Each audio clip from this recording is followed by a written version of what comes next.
Bonjour à toutes et à tous. Oui, désolé, on a eu des petits soucis techniques aujourd'hui. Bienvenue pour ce nouveau live, ce nouveau rendez-vous des lundis de l'esthétique. Vous pouvez poser toutes vos questions tout au long de ce live. Aujourd'hui, nous allons échanger sur un très gros dossier qui malheureusement concerne de très nombreuses esthéticiennes. Si je vous dis pour vendre, arrêtez de vous mettre à la place de votre cliente. Forcément, ça vous parle, hein, n'est-ce pas? Pourquoi est-ce que vous ne proposez pas ou seulement des lèvres des produits à la fin de vos soins? Pourquoi est-ce que vous ne proposez pas de rebooking? Pourquoi, lorsque votre cliente achète 2, 3, 4 produits, vous lui dites « Oh là là, madame, mais là, ça va faire un peu cher, ça. Ça, je l'ai vécu. » Tout simplement parce que vous vous mettez à la place de votre cliente, à la place de son porte-monnaie. Mais est-ce que vous vous imaginez, vous pensez que ça va aider votre cliente à résoudre ses problèmes de peau, à résoudre sa minceur, le fait de se mettre à sa place? Non, ça ne marchera pas. Ce qu'il faut, c'est arrêter définitivement. Alors, vous allez me dire, ouais, mais c'est facile à dire. Oui, c'est facile. Si on a les bons réflexes et les bonnes astuces. Pour vous apporter toutes les réponses, nous avons fait appel à la plus grande experte en vente en institut et spa, Virginie Vioron. C'est ce qui fait sa réputation. Bonjour Virginie. C'est qu'elle vous apprend la vente douce. Ce n'est plus vous qui vendez, c'est votre cliente qui achète. Virginie Vioron est experte en technique de vente. Elle est créatrice d'une méthode de vente douce et sans forcing. Elle se consacre exclusivement à la formation des professionnels de la beauté et du bien-être. Elle collabore en direct avec des esthéticiennes, mais aussi avec des marques qui proposent ses services à leurs instituts partenaires. Elle dispense sa formation depuis 7 ans, aussi bien en France qu'à l'international. À ce jour, elle a formé plus de 2500 esthéticiennes.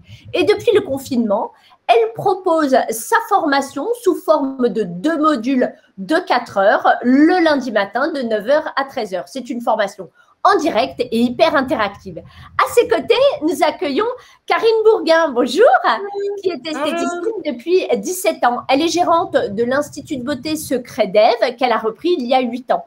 Cet institut de 3 cabines est situé dans le Haut-Rhin. Elle travaille avec Vitacologie, Enatae, Panier d'Essence et Zao. Elle a travaillé seule pendant 4 ans et aujourd'hui, elle travaille avec 2 apprentis.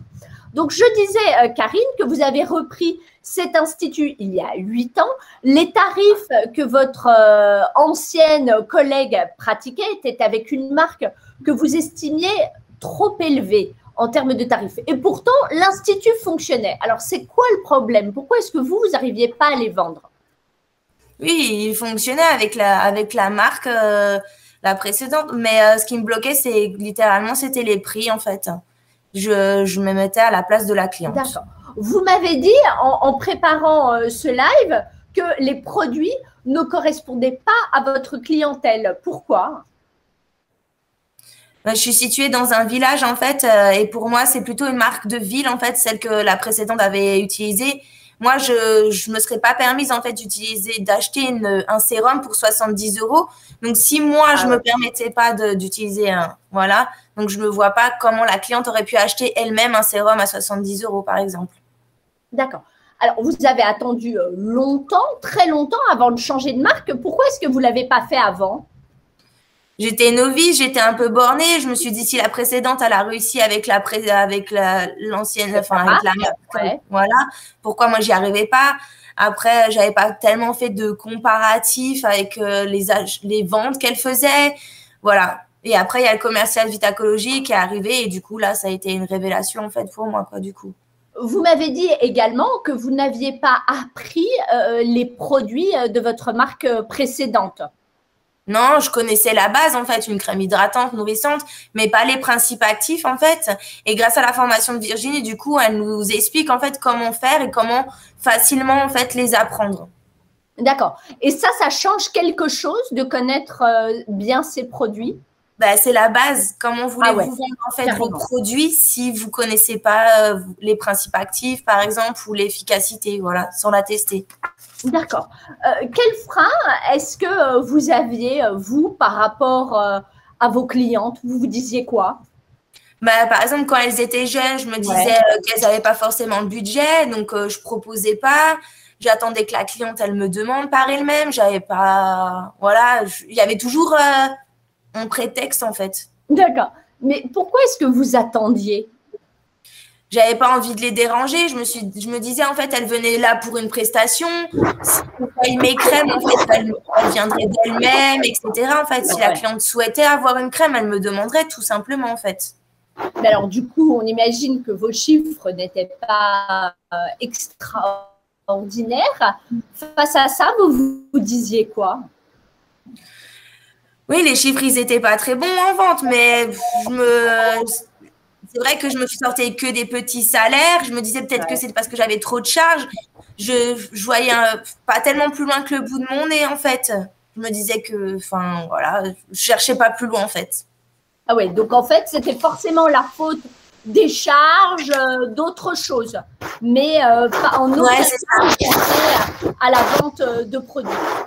D'habitude, à la fin d'un soin, il y a la fameuse ordonnance de beauté. Ça se passait comment chez vous?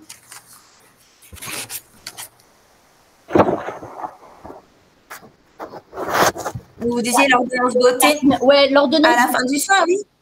C'est quelque chose. Oui, à la fin du soin, en fait, je parlais à mes clients, je leur donnais les conseils, je leur disais leur routine beauté, mais au moment de proposer les produits, le flop total, en fait.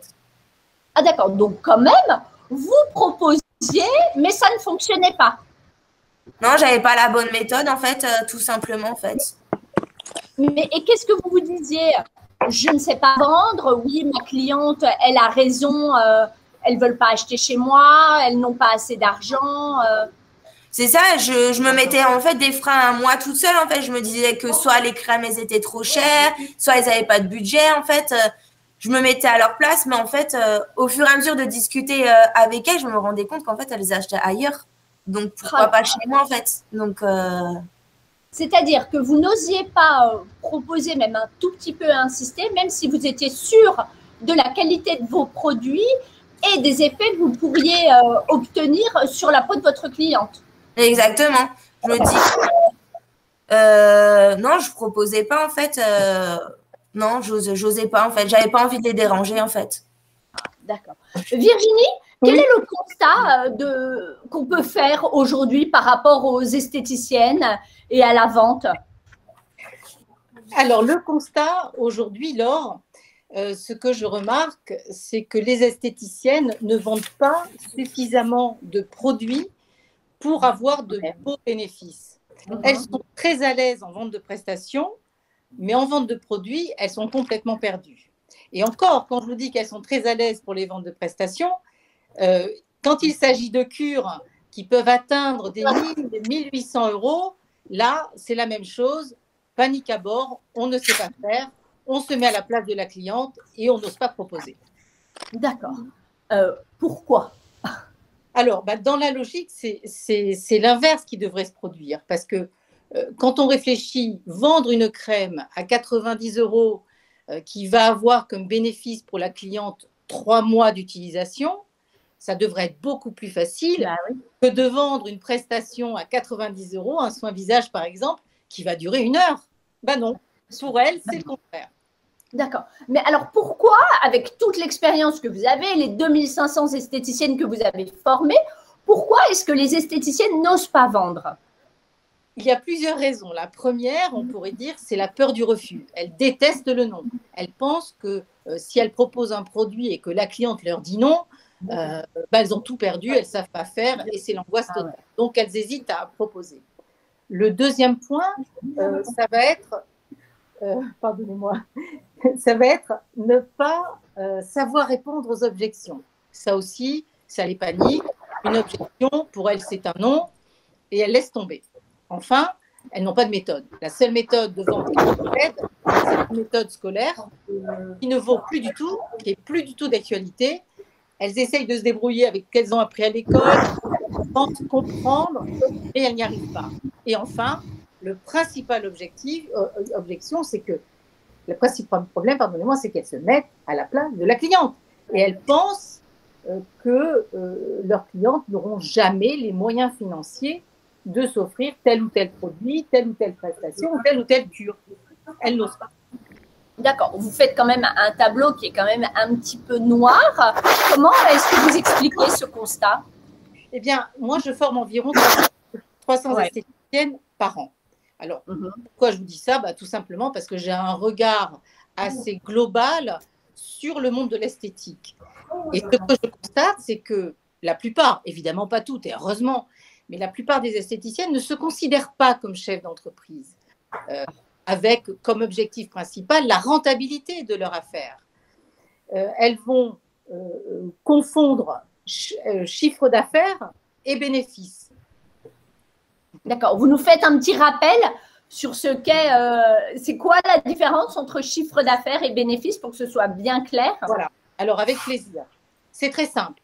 Le chiffre d'affaires, c'est la somme totale de vos ventes produits et de vos ventes prestations.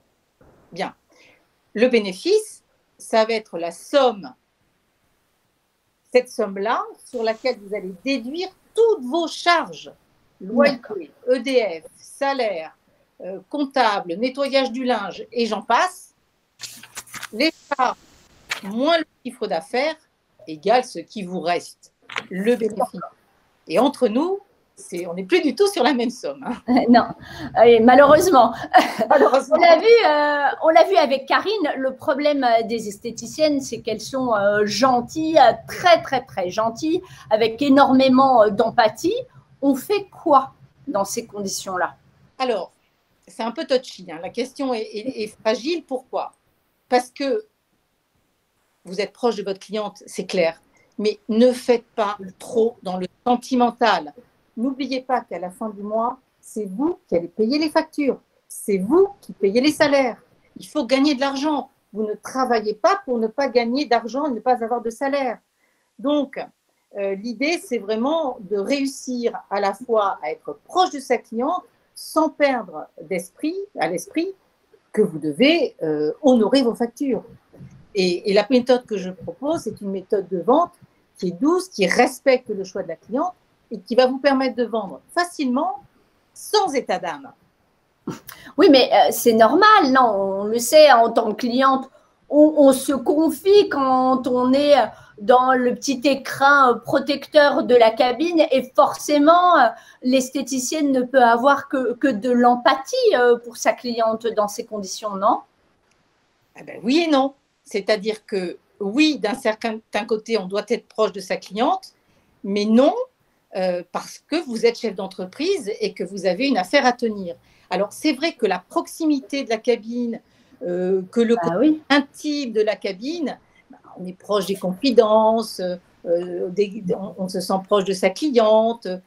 Souvent, j'entends les esthéticiennes qui me disent « mais moi, j'aime bien écouter les problèmes de ma cliente, j'aime bien la conseiller. » Elles se mettent à leur place. Mais le problème, il est là.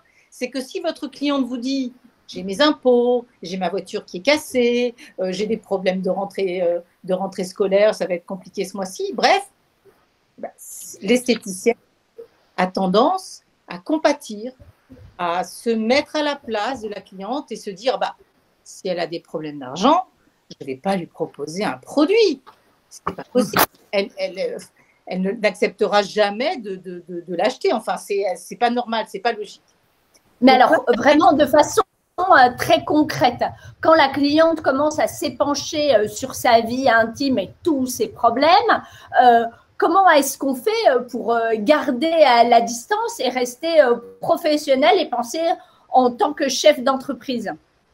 Eh bien, on peut déjà se poser une question qui est « quel est mon métier ?» Que l'esthéticienne se pose cette question « quel est mon métier ?» Est-ce que écouter tous les jours les plaintes et les complaintes de votre cliente, c'est votre métier? Non. Je pense que ça peut vous éloigner de votre métier. Il va falloir, mais en même temps, tout est une question de dosage.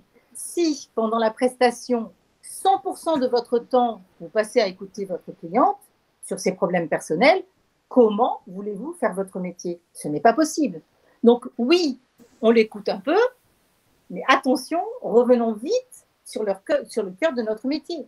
En fait, vous devez trouver un juste équilibre entre une relation humaine et cordiale et la rentabilité de votre affaire. Finalement, dans quel autre commerce, même business, est-ce que notre interlocuteur, le commerçant, se met à ce point à la place du client? Très bonne question, Laure. Et il y en a? Il n'y en a aucun. Ah, il n'y a aucun commerce quand on est. Je n'ai jamais vu ça. Prenons l'exemple d'un restaurateur. Est-ce que lorsqu'il va vous présenter ou vous proposer l'apéritif, il va se poser la question, est-ce que ma cliente a du budget? Ben non. Il va proposer sans tenir compte si vous avez vos impôts, si vous avez des factures ou quoi que ce soit. Ça ne le regarde pas. Il va vous proposer et c'est vous, cliente, qui allez décider selon votre humeur, votre envie, votre budget, si oui ou non, vous allez prendre l'apéritif. Exactement. Il ne faut pas inverser les rôles. Ben oui, très bon exemple. Alors finalement, quel est le rôle de l'esthéticienne? Le rôle de l'esthéticienne, il est très simple. C'est d'embellir ses clientes grâce aux prestations proposées et aux produits proposés. D'accord. Mais alors, dans l'intimité de la cabine, on parle de quoi? Eh bien, parler de vos nouvelles prestations, parler de la nouvelle machine que vous venez d'intégrer dans l'Institut, parler de la marque avec laquelle vous travaillez. Il y a tellement de discussions autour de la beauté que je ne comprends même pas pourquoi ça ne se fait pas naturellement. Je ne sais pas. D'accord. Alors, en gros, on parle à la cliente d'elle, mais au travers de la prestation et que ça serve la prestation et l'Institut de beauté d'une façon ou d'une autre. Mais exactement, exactement. La vraie solution, c'est un petit peu de perso, un petit peu de pro, un petit peu de perso, un petit peu de pro. Et quand vous pouvez réussir à lier les deux, c'est formidable. Je vais vous donner un exemple très concret. Vous connaissez votre cliente dans l'intimité puisque vous savez qu'elle a une adolescente de 15 ans à la maison. Ça, pour moi, c'est une information intime. Qu'est-ce que vous allez en faire? Si vous la reliez à votre métier, c'est-à-dire à la beauté, vous allez vous intéresser à sa fille, à son adolescente, mais pas en termes de cancan. Alors, comment ça se passe avec les ados, ça ne nous regarde pas. Vous allez vous intéresser à sa fille en termes de beauté. Et vous allez lui dire, alors Madame Martin, comment ça se passe avec Vanessa au niveau de sa peau? Est-ce qu'elle prend bien soin de sa peau? Comment elle se démaquille? Dites-moi. Est-ce qu'elle utilise la bonne crème? Est-ce que vous voulez que je la reçoive? Bla, bla, bla. Ça, c'est vraiment allié. C'est un exemple pour vous montrer qu'on peut tout à fait allier le perso et le pro. D'accord. Mais c'est compliqué quand même parce que souvent quand on arrive en cabine, l'esthéticienne nous dit « ça va ?» et alors là, la cliente parle dans un monologue où enfin elle peut déverser tous ses problèmes et le boulot qui est galère, le mari qui est relou, les enfants on n'en peut plus, enfin bon, il y a rien qui va. Donc comment ramener la discussion aux professionnels sans que la cliente elle se dise « non mais attends, là… elle s'en fiche, quoi. Elle est là pour me vendre son truc. » Alors, évidemment, je ne vais pas vous dévoiler le cœur de l'information, mais je vais vous donner une… Mais quand même. Mais oui, un petit cadeau très simple et très efficace. Tout simplement, vous allez avoir dans vos cabines d'épilation des produits, des testeurs, beaucoup de testeurs, 2, 3, 4 testeurs, complètement indifférents, une bébé crème, un sérum, un contour des yeux, ce que vous voulez. Et pendant l'épilation, plutôt que de parler du divorce, du Covid, de la classe, vous allez dire à votre cliente, « Madame Martin, est-ce que ça vous ferait plaisir pendant la prestation que je vous présente un des produits? » Alors, c'est très simple, je vais vous le donner. Moi, je vais faire mon petit travail, je vais vous épiler tranquillement et vous allez découvrir ce merveilleux produit. Lequel préférez-vous? Elle va vous dire, pourquoi pas la bébé crème? Vous lui mettez la bébé crème dans les mains, elle va l'essayer, vous allez discuter. Et je vous assure que la conversation va tourner autour de la beauté. Voilà un exemple simple. D'accord. Donc, on l'a vu, bon, merci pour ce bel exemple très concret. On l'a vu, Karine, elle faisait bien l'ordonnance beauté, tout comme il fallait. Est-ce qu'elle a vu des freins? On va voir comment tout est arrivé finalement à se débloquer. Elle est gérante de son institut. Est-ce que pour les salariés, il y a les mêmes freins? Le constat, il est encore plus marqué pour les salariés. Pourquoi? Imaginez-vous une jeune fille qui gagne le SMIC, c'est-à-dire 1 300 € par mois. C'est un beau salaire. Voilà, le salaire est comme... Comment peut-elle imaginer que la cliente puisse s'offrir une cure à 800 € alors qu'elle gagne 1 300 €? Ce n'est pas pensable. Donc, elle va se dire, mais comment je peux faire? Comment va faire la cliente pour payer 800 € alors que ce n'est pas logique? Et en plus, elle n'a aucune conscience des charges. Elle ne sait pas que, par exemple, un salaire de 1 300 € coûte à sa responsable 2 600 €, le double. Donc, la salariée, c'est compliqué pour elle de prendre conscience qu'il est important de faire du chiffre, quoi. D'accord. Karine, comment ça se passe avec vos 2 apprentis et la vente? En fait, je leur dis, vous vendez pas, vous proposez en fait, et du coup on se met un peu en mode challenge en fait. On voit qui a vendu le mieux, celle qui a proposé, et même si ça fonctionne pas forcément tout le temps, au moins elles ont proposé en fait. Voilà. D'accord. Mais la vente quand même, vous-même, même si c'était il y a quelques années, vous l'avez appris à l'école, et vos apprentis qui sont encore à l'école, c'est bien quelque chose qu'elles apprennent. On apprend, mais en fait c'est de la technique, en fait ça sert à rien en fait. Ça sert surtout pour la parfumerie. Quand les clientes, en fait, elles rentrent en parfumerie, elles savent exactement ce qu'elles veulent. Mais donner envie ou de faire découvrir, ça, on n'apprend pas. On fait le sketch, bonjour madame, blablabla. Voilà, il n'y a rien de concret parce qu'à la fin, en fait, vous arrivez à rien, en fait, avec ce genre de sketch, en fait, que vous faites à l'école. D'accord. Elles ne sont pas préparées. Alors, Virginie, comment est-ce qu'on fait pour ne plus se mettre à la place de la cliente? Sans tout révéler de la formation, hein, bien entendu, mais voilà, nous donner quelques pistes. Je vais vous aider au maximum. Alors, le premier point, c'est être convaincu que vous ne connaîtrez jamais le budget de votre cliente, mesdames. Une cliente qui va se plaindre qu'elle a des dépenses, etc., que ça va être compliqué pour elle, peut-être qu'elle a les moyens. Une cliente qui va arriver... le cheveu sale, en jogging, vous allez vous dire, oh là là, elle, à mon avis, elle n'a pas d'argent. Et finalement, elle a peut-être les moyens de s'offrir des produits. Encore un autre exemple, une jeune fille d'une vingtaine d'années qui va rentrer dans votre institut, vous allez hésiter à lui proposer des prestations, des produits, parce que vous allez vous dire, ah mais à 20 ans, on n'a pas d'argent. Eh bien, détrompez-vous. Si elle vit chez ses parents, et qu'elle travaille en plus, elle a beaucoup plus de moyens, peut-être qu'une mère de famille de 3 enfants. Donc, je vous assure, vous ne connaîtrez jamais le budget de votre cliente. Ne cherchez pas et surtout ne soyez pas conditionné par l'apparence pour proposer. Ça ne marche pas. Alors, donc, première solution, gardez en tête qu'on ne connaîtra jamais le budget réel de la cliente. Deuxième solution? Deuxième solution, écoutez, c'est une réaction très simple. Toutes les femmes utilisent des cosmétiques. Bien, si elles ne les achètent pas chez vous, elles vont les acheter ailleurs. Donc stop, proposez. Voilà, après, vous vendez ou vous ne vendez pas, mais ne vous bloquez pas, les femmes utilisent des crèmes. Il faut leur en parler, c'est comme ça. D'accord. Donc, on ne connaît pas le budget de la cliente, on propose à tout le monde. Vous auriez une troisième solution, Virginie, à nous proposer? Oui, et elle est très importante. N'infantilisez pas vos clientes. Vos clientes ne sont pas des enfants.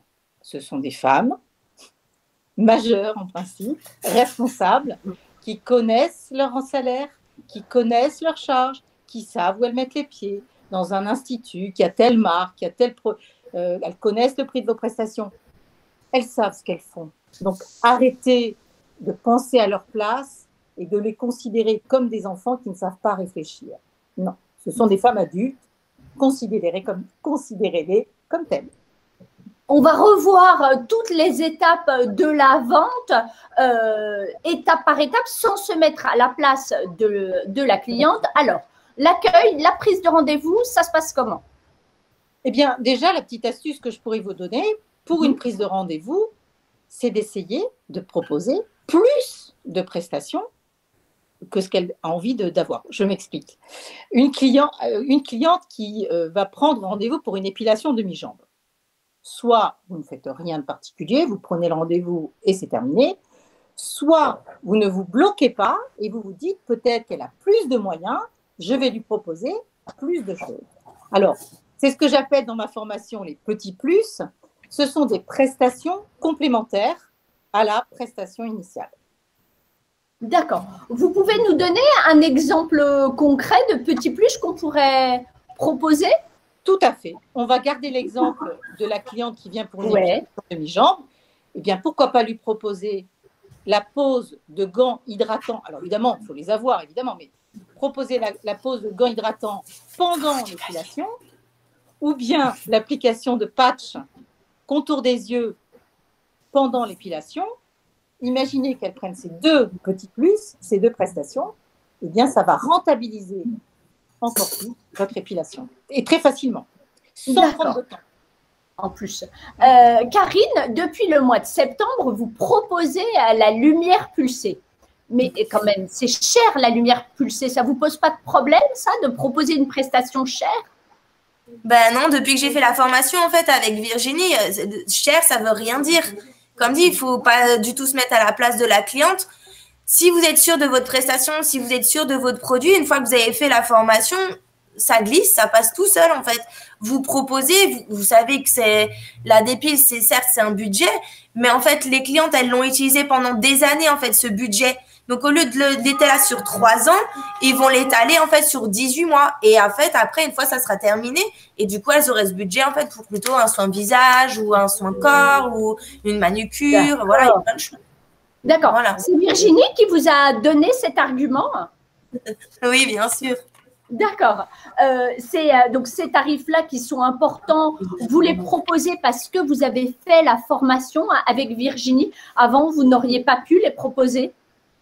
Non, après, je sais que la dépilation, en fait, ça fonctionne très bien. C'est vrai que je me serais mis à la place de la cliente, dire non, je ne vais pas lui proposer. Je sais qu'elle a le problème d'argent avec ci, avec ça.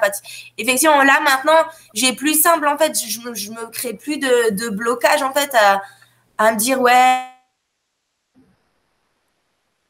et ça passe, ça passe, ça passe pas, ça passe pas. Et ça se trouve, en fait, elles le garderont dans leur tête, en fait. Et les mois d'après, elles me diront, finalement, si je vais le faire. Ou elles en parlaient avec une amie. Ah ouais, finalement, c'est intéressant. Puis du coup, elles reviennent vers moi. Au moins, elles savent que moi, je le fais. Ou moi, je vends telle crème. Au moins, elles le savent. Même si c'est pas sur l'instant T, elles le savent et à des fois, elles reviennent. Voilà. D'accord. En cabine, pour ne pas se mettre à la place de la cliente, Virginie, vous nous rappelez ce qu'on doit faire, ce qu'on doit dire? Bah déjà, première des choses, arrêtez de poser des questions à vos clientes. Ah oui, d'accord. Bah oui, sur la vie perso, écoutez-les bien sûr, échangez tranquillement bien sûr.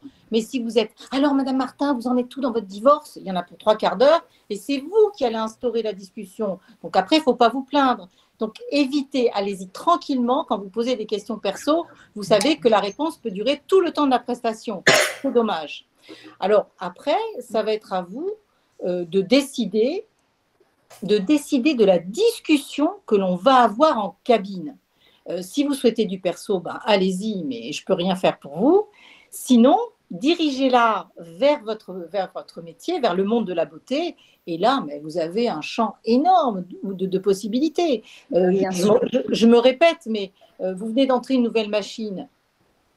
Proposez à votre cliente de la découvrir, expliquez-lui pourquoi, à quoi ça sert. Même si la cliente n'est pas foncièrement intéressée et qu'elle ne prendra jamais de cure, c'est pas grave. Il vaut mieux parler de votre machine ou de la marque avec laquelle vous travaillez ou des nouvelles prestations hommes, par exemple, à votre carte, que de parler de la pluie ou du beau temps ou autre. D'accord. On ne va pas aborder la vente après la cabine parce que c'est l'étape la plus importante et c'est vraiment le cœur, le gros cœur de la formation de Virginie Vioron pour faire en sorte que ce ne soit pas vous qui vendiez, mais la cliente qui achète spontanément. Du coup, on enchaîne avec Karine. Donc, Karine, c'est le commercial Vitacologie qui vous incite à suivre la formation vente de Virginie Vioron. Vous faites la formation et juste après la formation, vous avez mis immédiatement les conseils de Virginie en application. Oui, c'est quand on commence à faire du vélo, faut pas s'arrêter. Ah ouais. Une fois qu'elle m'a donné les infos, en fait, quand je me suis mis, j'ai fait une petite promotion, par exemple, sur les soins de visage. Avant, les soins de visage, si j'arrivais à vendre un produit sur 10 soins, c'était un miracle. Là, on va dire sur 9 fois sur 10, en fait, j'arrive à vendre. Et pas forcément un seul. Ouais, c'est énorme. C'est incroyable, mais c'est vrai. Donc là, on va quand même bien insister là-dessus. Donc, comme ça, du jour au lendemain, vous avez vendu, et pas qu'un peu, à des clientes que vous connaissiez et qui n'achetaient pas ou un tout petit peu chez vous. Et lorsque vos anciennes clientes achètent, vous vous dites quoi? Vous dites que c'est magique? Bah ouais, c'est l'élimination, c'est que surtout que quand vous arrivez dans des périodes un peu hivernales, on sait toutes que c'est tout de suite un peu plus calme, etc. Et que du coup, votre chiffre d'affaires il commence à baisser par rapport à l'été. Du coup, une fois arrivé la fin de la journée, en fait, vous êtes toutes illuminées, toutes contentes parce que vous arrivez quand même à votre objectif, en fait, tout simplement. Et d'arriver à cet objectif, en fait, ça fait que du coup, vous gagnez plus d'argent. Ah oui. Et du coup, vous n'êtes plus mal à l'aise, vous proposez 1, 2, 3, 4 produits à vos clientes. Ah oui. Comme Virginie, elle a dit, en fait, il faut plus se mettre à la place. C'est la cliente qui décide. Il faut arrêter d'être dans son cerveau, en fait. C'est la cliente qui décide. C'est comme l'histoire de l'apéritif. Si tu as envie de prendre une coupe de champagne, tu prends ta coupe de champagne. Ouais. Si tu as envie de prendre juste un coca, tu prends un coca. Mais, enfin voilà, il faut arrêter de se mettre à la place de la cliente. C'est elle qui décide. Il faut leur faire rêver. Enfin voilà. Et si elles ne le font pas chez vous, elles vont acheter ailleurs. C'est ce que vous avez fait pour la lumière pulsée où vous m'aviez dit autant que je l'ai moi parce que sinon elles vont aller la faire ailleurs. La prestation à 800 € la cure, c'est quand même dommage. Et en termes de chiffre d'affaires, donc vous disiez oui, à la fin on gagne plus. En termes de chiffre d'affaires vente, vous en êtes où? J'ai doublé. Ah ouais, comme ça c'est simple, ok. Vous avez des objectifs que vous vous fixez, c'est un peu devenu comme un jeu. C'est ça, en fait, tous les matins, en fait, je compare mon chiffre de l'année dernière et ce chiffre de cette année. Je regarde mon planning, je me dis, voilà, à un tel, je peux lui proposer ça. Pas forcément en vendant, en fait, un produit pour vendre. Là, par exemple, moi, sur mon comptoir, là, j'ai des crèmes pour les mains, des baumes à lèvres, du gel hydroalcoolique. C'est les produits qu'on va avoir forcément besoin cet hiver. Et si, genre, elles vont aller à la parapharmacie, elles vont le voir, du coup, elles se disent, oh, tiens, mais autant qu'elles les achètent chez nous et pas à la parapharmacie ou, voilà. Mais tout ça, ça existait avant et vous n'osiez pas le proposer. Non, comme dit, j'avais peur de déranger, en fait, et je me suis dit, elles le voient sur mon comptoir. Et encore maintenant, elles le voient sur mon comptoir, mais si je leur propose pas, elles n'ont pas le déclic. Faut les faire rêver. Là, vous leur proposez juste. OK. C'est ça. C'est quoi la différence entre avant où vous faisiez bien consciencieusement l'ordonnance beauté, ça ne marchait pas, et maintenant où vous avez doublé votre chiffre d'affaires vente? J'ai pas suivi la question, pardon. C'est quoi qu'est-ce qui s'est passé entre avant où vous faisiez tout bien comme il fallait, mais ça ne marchait pas, et maintenant où ça cartonne? Je faisais tout bien comme on m'avait appris à l'école. Ouais. Et après, j'ai fait la formation. Donc, c'est ça la différence, c'est la formation. C'est ça la clé. Voilà. Est-ce qu'il y a un truc qui fait que vous argumentez plus, vous argumentez mieux, vous avez exactement les mots qui font mouche? Virginie, elle nous explique tout ça en fait dans la formation. C'est qu'il faut emmener les choses délicatement, en fait, tout simplement, en fait. D'accord. Qu'est-ce que vous pourriez dire à une esthéticienne qui aurait peur de vendre? Un conseil à mettre en application tout de suite. Vous vendez pas, vous proposez. Voilà, tout simplement. Mais vous qui avez proposé pendant toutes ces années et où c'est rien pour passer.